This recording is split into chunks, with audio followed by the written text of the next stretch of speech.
I never wanted to make a video like this for this channel because that's not what this is about. This is about gaming. That's really what my focus was going to be. And it may not have started out as gaming, but that's what it became. And I decided I wanted to do something a little different. Instead of a regular review, I wanted to take that review that I'd written and I wanted to twist it and contort it and go for a more horror theme. Trying to emulate Lovecraft, Poe, all the other horror authors that I liked. Looking for rot that was beneath the pixels for some of these shovelware games and bottom of the barrel titles that don't even try. Looking for the monsters that were buried there. But the thing is, on the 10th, I didn't need to go play any games to look for any monsters. All I needed to do was I needed to log into social media and I could see the monsters. They were all right there. Look, I don't care whether you agree or you disagree with Charlie Kirk.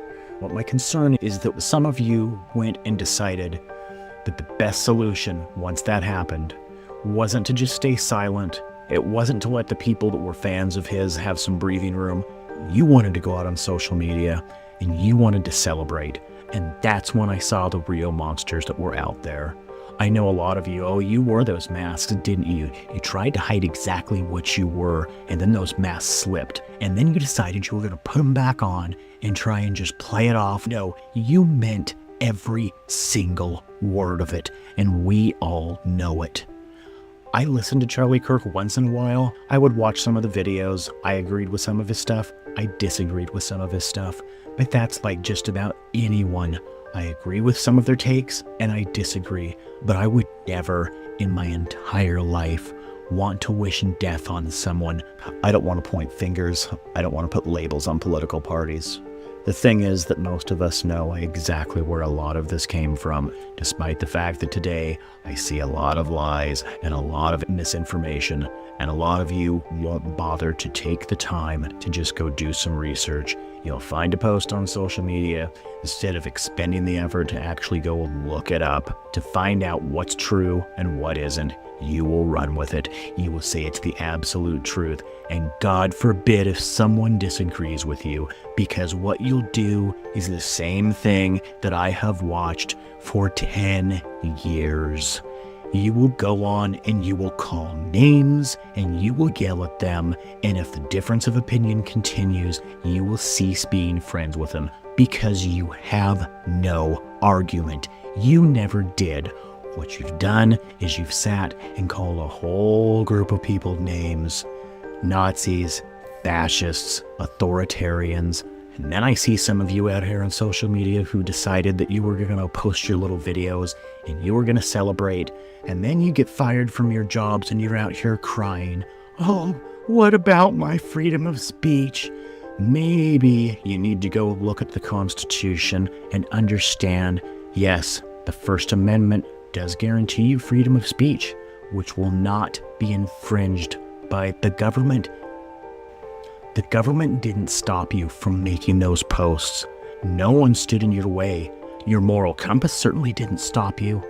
But when news got back to your employer, who probably has in their employee handbook things against that, guess what? That First Amendment isn't guaranteed there. It's only that the government's not going to infringe upon it. It doesn't mean that you are free from consequences, and now you have to live with that. And it's not that you just were celebrating the death of someone that you didn't like. I've seen some of you who posted horrible things about his wife, about his children.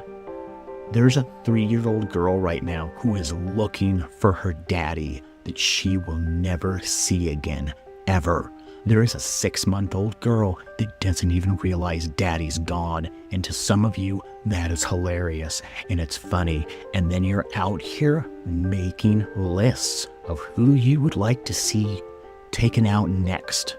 The thing is, as I said, I didn't start this channel to be a political channel, and that is still not my goal. I will continue to make the same videos that I have always made. Not everybody understands it. Maybe you're not supposed to.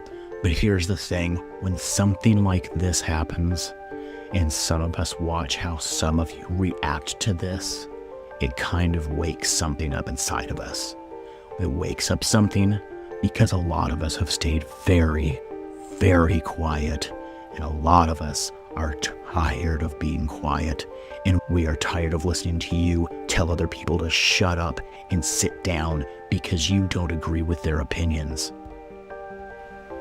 The next time you want to scream about fascism and all the evils that you think are holding you down in the world, and all the imagined horrors that you think are hiding under your bed every night or out there on the street, maybe you need to walk in where your mirror's at when it comes down to fascism. And that is trying to silence someone who has a different opinion than you do.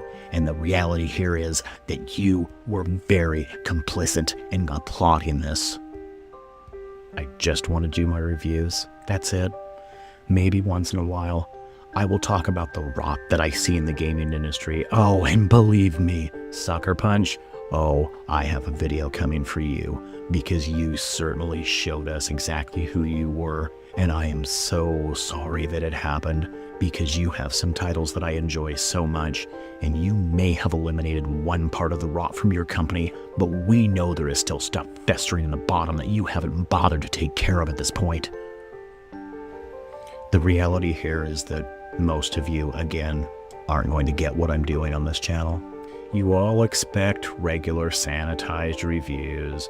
You expect me to tell you about the graphics and how pretty it is and just give you a basic rundown of it. And I am not going to do that because part of why I started this, it wasn't just for the shovelware. It wasn't just for the bad titles. Actually, part of it was also because of what I saw this industry becoming. There was a point where I actually was Access Media, those people that you now all say that you hate. I got things ahead of time. I stepped away from that because I thought maybe I wasn't needed anymore. But the reality now is that when I see what's happened, when I watch someone get gunned down because of hatred and because of what I see going on in the video game industry as a whole, maybe I am needed, and maybe my approach is not going to be what you expect, and maybe it's not going to be what you want, but it's going to be what I do.